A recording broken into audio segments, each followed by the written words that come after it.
Good morning. Today we have lecture number 12. Topic of lecture is theory of electrolytic dissociation. Lecture plan. In lecture we will consider several problems. There are theory of electrolytic dissociation and elements of theory electrolytic dissociation and strong and weak electrolytes. And next problem is dissociation constant. And last type of problem is Ostwald's law of breeding. For developing theory of solution, many scientists was worked about this problem. For example, Van Gogh and Svante Arrhenius, they worked about solutions and phenomena in the solutions. The reason the deviation from the law of Van Gogh and Rolle was first established in 1887 by the Swedish scientist Svante Arrhenius. He proposed the theory of electrolytic dissociation, which is based on two postulates. There are first substances whose solution are electrolytes. Under the electric field, they can break up into particles or ions, and positively charged ions are called cations, and negatively charged ions called anions. And under the electric force, electric field, these types of particles can move toward to, for example, cations to cathode, and anions toward to anode. And negatively charged ions and ions become anions because they move towards the anode under the action of the electric field. For example, we can see aluminum nitrate. Here this substance dissociate aluminum cations and natrium anions. And second postulate of Svante Arrhenius is electrolytes don't dissociate completely, because they can be weak electrolytes. The ability of substance to dissociate is characterized by the value of the degree of electrolytic dissociation. Electrolytic dissociation denoted by A.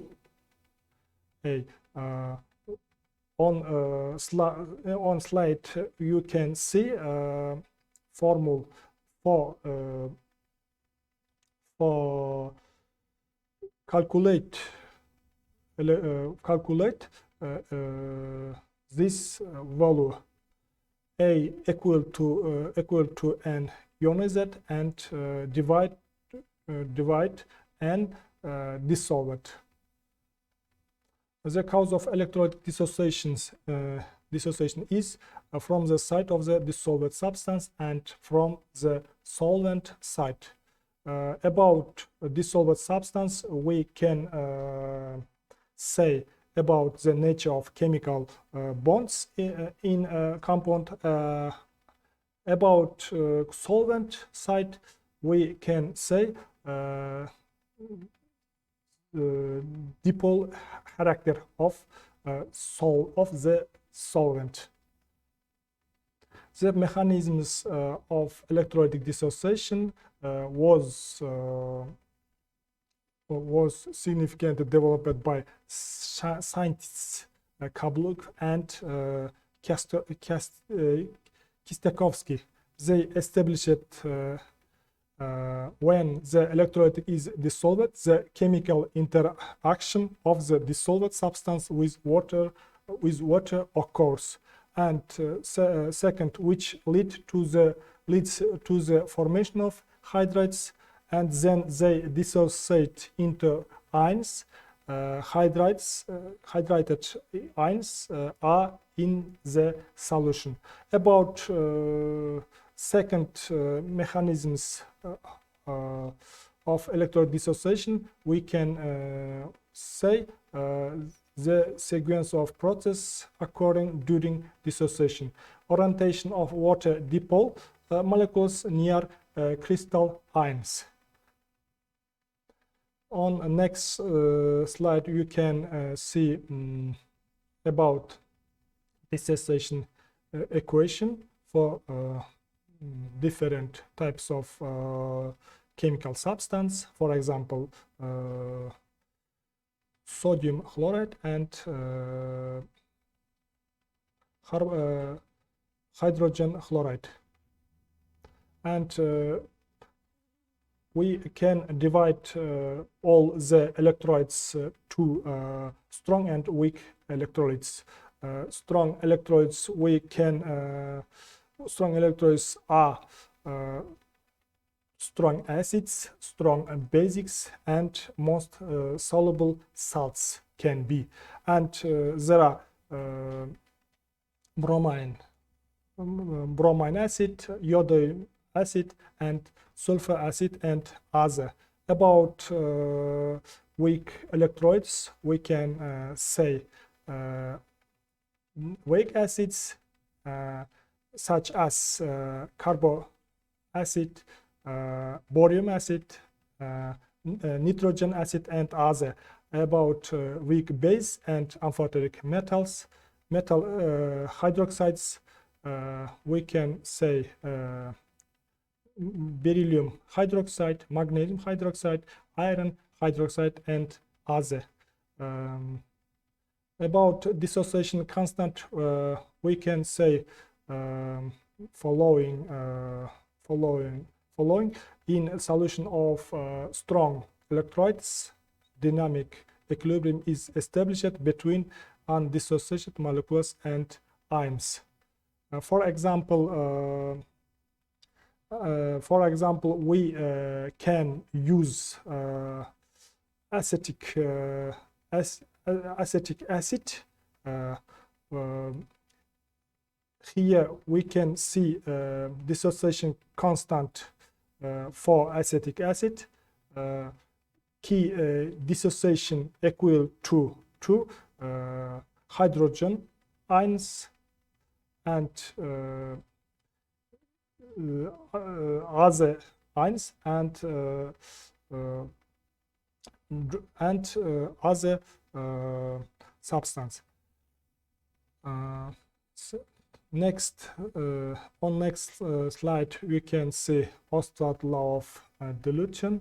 Wilhelm Ostwald was born in Riga in 1953 years. From 1871 to 1932 in Germany. He proposed this principle. From this expression, it can be seen that with dilution of the solution, with the decrease in its concentration, the degree of dissociation increases. That's all. If you haven't any question about today's lecture, I will finish it. Goodbye.